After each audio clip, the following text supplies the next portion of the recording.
Naam kabisa, bado tupo hapa tena uwanja wa Benjamin Mkapa na mbele ya kamera tupo na shabiki wa Dar es Salaam Young Africa, naye atajitambulisha kwa majina yake yote matatu. Karibu. Asante. Kwa majina anaitwa Cyprian Samson Nsoimo kutoka tawi la Makete Iwawa. Mimi nadhani sisi Yanga hatuna maneno mengi. Sisi tulichodhamiria kwetu hapa ni ushindi. Yanga bingwa. Yanga bingwa NBC, Yanga bingwa kimataifa. Yanga bingwa NBC na Yanga bingwa kimataifa.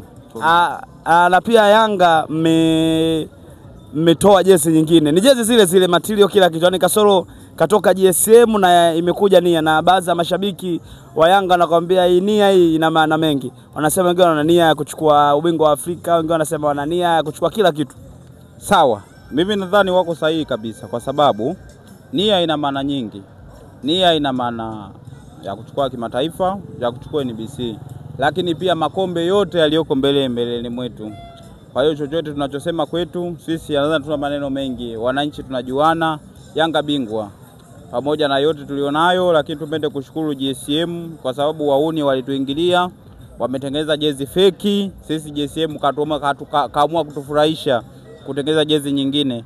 Tunashukuru kwa kupata jezi bora, jezi inayopendwa na mashabiki, jezi nzuri. Sasa hii kama ile ya mwanzo sema imebadilika tu kwenye nembo ya biashara. Hapana. Sisi tunatofautisha. Hata material iko tofauti. Kwanza kitambaa kiko tofauti, pia mdhamini amebadilika. Kwa ni jezi nzuri ambayo mashabiki wa Yanga tunaipenda. Kwa hiyo sisi kama mashabiki wa Yanga tuna maoni kwamba mashabiki wa Yanga wenzetu waungane na sisi pamoja kununua jezi hii kwa sababu ni jezi bora, ni jezi nzuri kwenye kutumika kwenye mashindano ya ligi kuu mpaka kimataifa. Bwana asante sana. Asante sana. Nashukuru sana.